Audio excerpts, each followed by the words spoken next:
Have you ever wondered how a world-changing philosophy could be boiled down to just two words? I mean, it sounds kind of impossible, right? Well, that's exactly what we're going to dive into. Think different. You've seen these words a million times, but have you ever really, truly stopped to think about them? We're going to unpack how this incredibly short phrase is actually complete philosophy for anyone who wants to innovate, create, or lead. Because this is so much more than just a catchy slogan.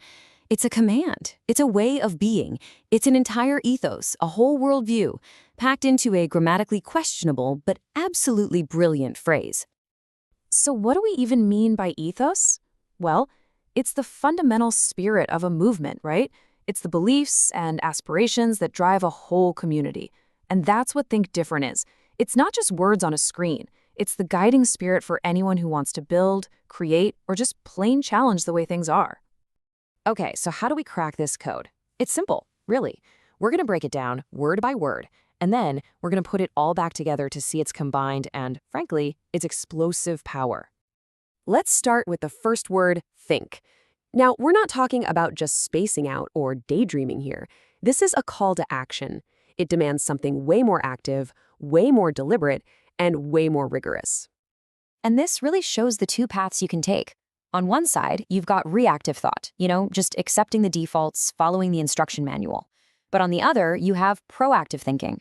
And that's all about questioning assumptions and digging deep to find the core principles behind everything. This kind of thinking is a real discipline. It's about constantly challenging the why. It's about taking problems apart to their most basic truths. It's about connecting ideas that no one else sees a link between. And maybe the coolest part, it's about envisioning a future that doesn't even exist yet. All right, now for the second word, this is where it gets really provocative. This is the mandate, the directive. Different. This is what gives the whole philosophy its incredibly sharp edge. And this gets right to the heart of it. Different is a direct command to choose divergence over conformity. It's not about being quirky for the sake of it. No, it's about fundamentally refusing to accept the status quo and having the conviction to go and forge a completely new path. This quote just nails it, doesn't it?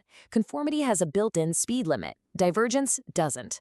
Real progress, the big leaps forward, they only happen when somebody is brave enough to step away from the crowd.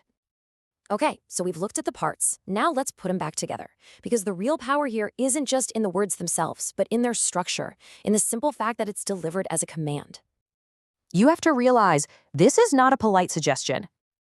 It is definitely not a gentle recommendation. It is a clear, direct, unambiguous command. And here is the secret sauce, the grammatical genius of it all. See, any normal person would say think differently. That's an adverb. It just describes how you do the action. But the ethos is think different. Different is an adjective. It's not telling you how to perform a task. It's telling you what to become. It's a command to change your very state of being. It's about your identity, not just your process.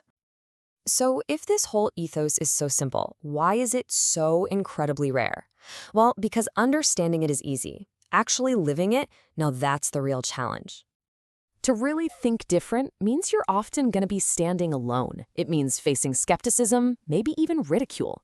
It takes real courage to trust your own ideas when pretty much everyone else is telling you you're crazy. Creativity is the tool, for sure, but courage is the fuel. So how can you actually put this into practice? Well, you can boil it down to a three-step process. First, you have to question the default way of doing things.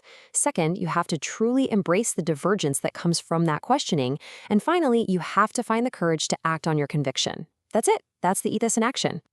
So I'll leave you with this one question to chew on.